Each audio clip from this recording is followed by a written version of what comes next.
G'day ladies and gentlemen, welcome back to the YouTube channel. How are we all doing on this lovely evening? Today's topic is one that I got inspired by because I got a comment the other day dissing the idea of these kind of motorbikes, and I thought, you know what, that makes a really good video idea because it is still a very heavily debated topic in the modern biking world. Before we get into this video, g'day ladies and gents, my name is Nathan. I make videos about motorcycles and I'm going to keep on doing it until I get over it. But the main argument today, ladies and gents, is that cruisers and all cruiser type motorcycles are underrated and unfairly judged, alright?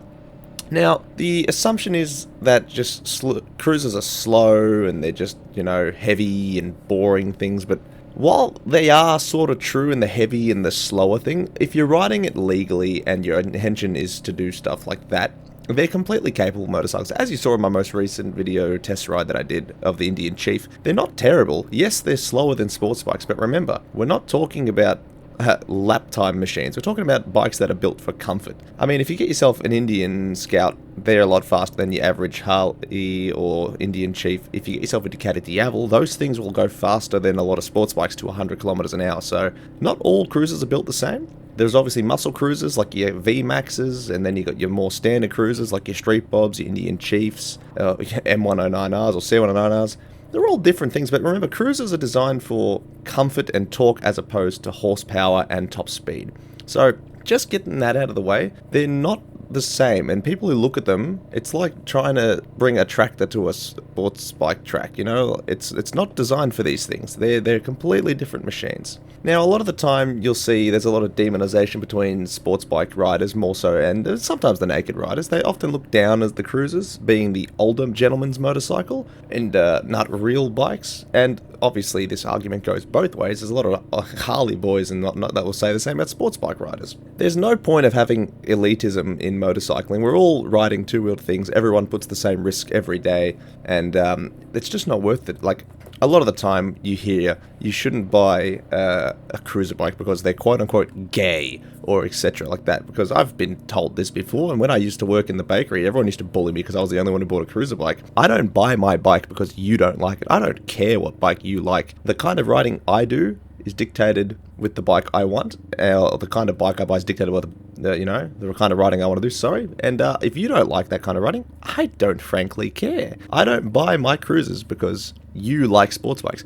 I like sports bikes too, but I also like cruisers, so there's no point dismissing one or the other, you know what I mean? Now remember, having a torquey motorcycle on the road is a lot more fun a lot of the time than a horsepower bike. So if you're buying yourself a cruiser bike, a lot of the time you get to experience the power of the engine. Now, as you saw in the video, even the Indian Scout Bobber versus the Chief, the Indian Scout Bobber has to rev up to the horsepower, and you only get to experience it for a little bit before you either hit the red line and you're at the speed limit. But with the Indian Chief or those bigger air-cooled torquey engines, you get to experience that punch that the engine has. Say you get yourself an R1, you don't feel the engine start taking off really until you hit like 120, which in Australia means you're already breaking the speed laws, and the 600s don't hit the power until they hit like 80, 90 Ks, or maybe like 70, 80 Ks. But the point being is, you have to rev the hell out of them to experience what the engine's capable of, whereas the cruisers you get to experience all of the time. Now, if you're taking your bikes to the tracks, different argument, alright? You're not going to win the cruiser argument there. Not made for the same thing. But obviously, we're not talking about tracks, we're talking about in general. And cruiser, you can always use the power of the engine, whereas the sports bike, you can't. And that's just a fact of the riding. And I'm sorry, unless you're riding an R7, an MT-09 engine on the R9, more of those kind of bikes, you can, but on the bigger four-cylinder ones, you can't, alright? It's just how it works. One downside about cruiser motorcycles is they really do get sort of ruined because of the image behind them. Biker gangs, straight-piped and obnoxious, and a lot of the, you can't pass us because we're in front of you sort of stuff. Look, there's no other way to put it, but the people who do that are just pricks. Now, I'm fine with a big exhaust. I wouldn't put one personally because I don't like my bikes being too loud, but sports bikes are just as, reckless when it comes to loud exhaust, let's be honest. The biker gang sort of, you can't pass us, we're in charge. No one likes them, but remember, everybody knows they just want to come give you a big sloppy kiss, alright? So, don't put them in the category of cruiser riders. They're pricks, not the same as cruiser riders. A lot of cruiser guys are lovely. A lot of those guys who don't let you pass the road, pricks, alright? Simple stuff like that. Now, one thing people think about is a lot of the cruisers are outdated, alright? And look, I understand the air-cooled pushrod engine style of stuff is a little old-fashioned, but nowadays a lot of them come with their rear cylinder deactivation, They come in with riding modes. You saw the Indians, they come with the riding modes, and not all the cruisers are even outdated. Like the Indian Scout is a much more modern cruiser with a liquid-cooled V-twin, high revving engine. That's not common on a cruiser. Normally it's just slow down torque, power, stuff like that. But now you get all your riding modes, your ABS, your traction controls, like your standard bike stuff, LEDs. You even get nice TFTs, as we saw. And honestly, it's a good thing to see them progressing. Though, I do prefer the older dash of the Street Bob, like the one I rode, as opposed to the new one with the actual little circle one. But that's all a preferential thing. One downside that really puts some people off is that cruisers are expensive. Yes, alright, it's a fact about the nature. Cruisers are typically overpriced, in my opinion. The Indians Chiefs are kind of like 31 grand in the next year for the new ones, which is ridiculous. But like, you can always get second-hand ones. Harleys go up to $40,000-$50,000 sometimes, and that's Ducati territory. So like, you're paying for the premium materials, and they're heavier, they're well made. Reliability is a lot better than they used to be, but let's be honest, you're paying for branding, really, and I don't think branding warrants another $10,000 on the price tag, but that's just my opinion. So, the kind of riding a cruiser do, it's not about speed, alright?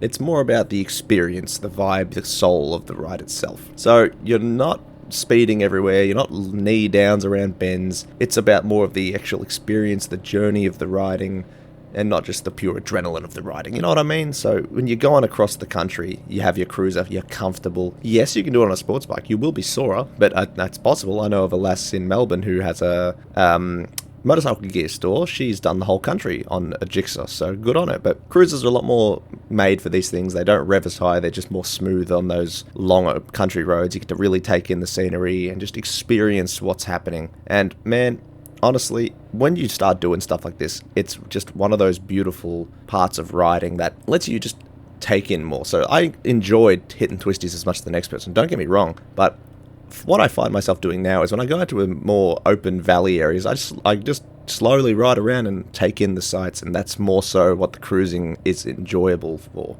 You're not going there to prove anything, you're not going there to be the fastest, you're just going there because you love riding, you want to experience the area, the road, the smells, the looks, and you want to be comfortable and look cool while doing it. And look, some people's minds will never be changed, but the hostility and the animosity that we have towards each other, it's unnecessary. What we need to understand is everyone is always out there riding. We're both on the same sort of thing.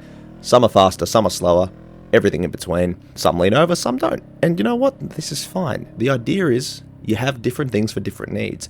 No one buys a vintage car to go rip it around the canyons. You buy a more capable, smaller car or a sportier car. They can still do both, but one is obviously better than the other.